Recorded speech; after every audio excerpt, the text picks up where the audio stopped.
Today we're at Franny's farm. I'm with my friend Chris. You're the okra guy, right?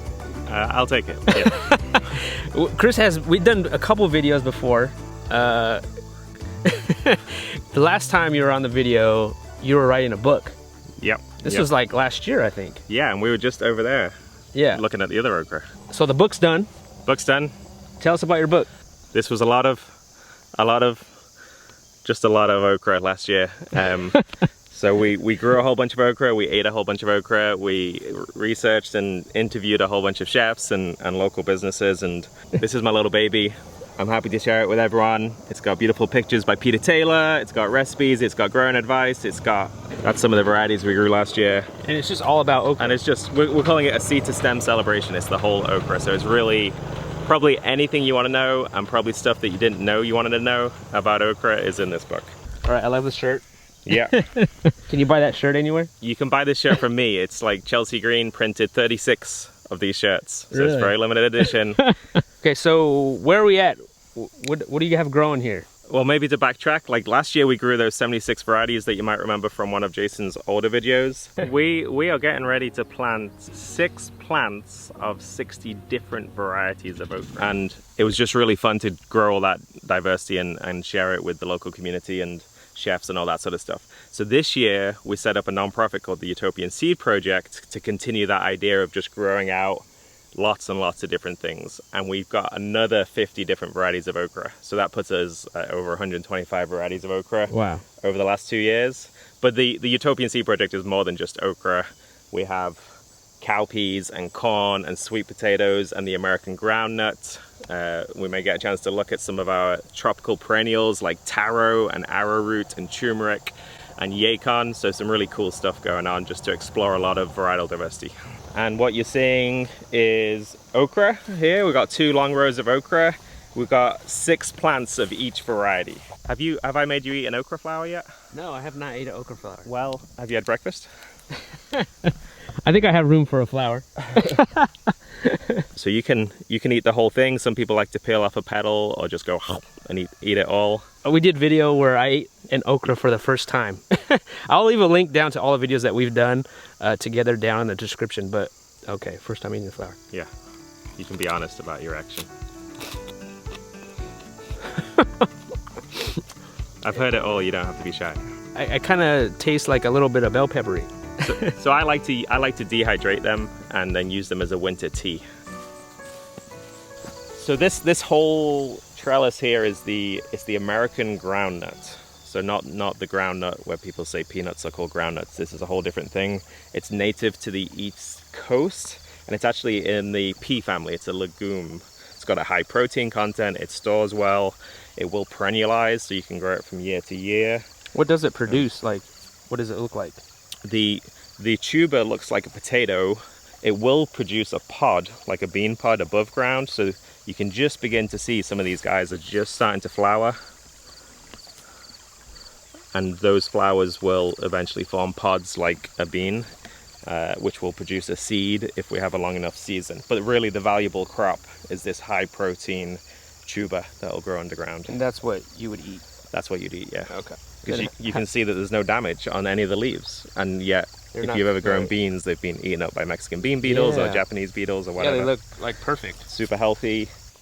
This is your favorite okra? Well, I try not to develop favorites. In fact, all the varieties are just labeled with a number, not a name, and the number relates back to a database. So I don't know the names of all these okras, but I can't help but walk past them and harvest them. So this is Giant Red, and it's just got this beautiful deep like kind of burgundy stem color. But then the pod, it's fairly unusual to get a standard shaped pod like that, so it's not a big stubby one with that level of green red coloration. So that's unusual in all the okra that I've grown. So it stands out for its beautiful pods and its beautiful plant. What is this? So this is roselle, or sometimes it's called Jamaican sorrel, Hibiscus sabdifera.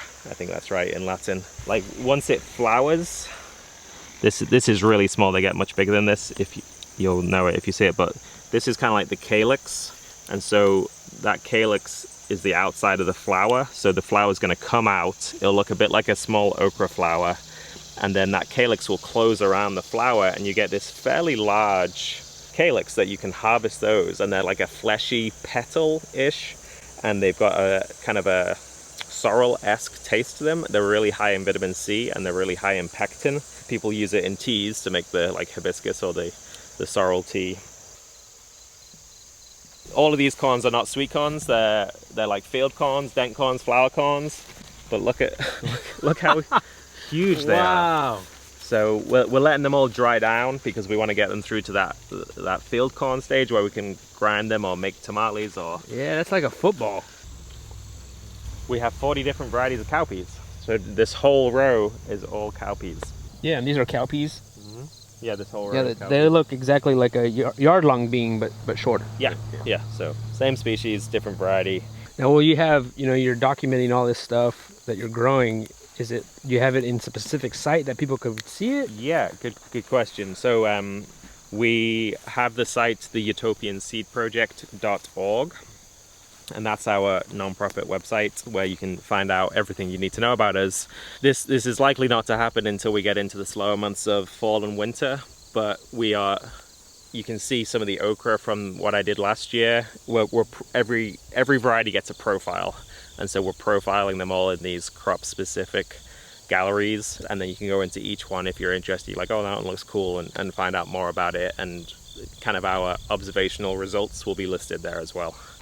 Yeah, so this is another one of your rows? Yeah, Franny gave me kind of just a solid row here, and this is much more public, so we put some of the real beautiful tropical perennials that we're trying to grow as temperate annuals. So you're seeing 5 varieties of turmeric at this beginning section. There's the one down here which is absolutely beautiful. It's a black turmeric. Look how cool that turmeric is. And that turmeric produces a kind of a medicinal product.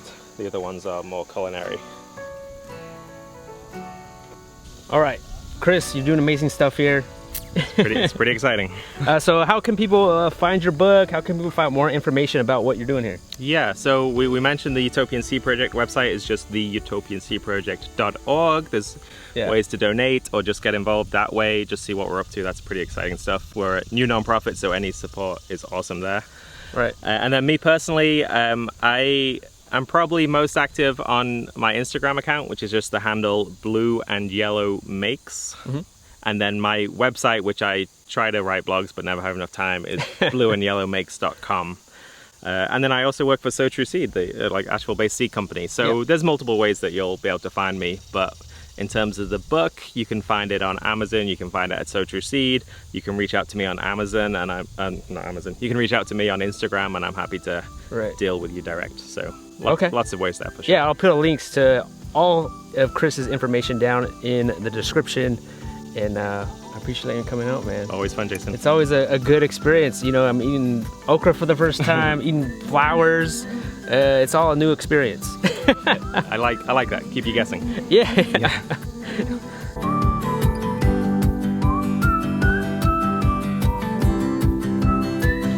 Okra lovers unite. It's official. Awesome, man. Thanks for signing that. My first author friend. There you go. We'll get famous together.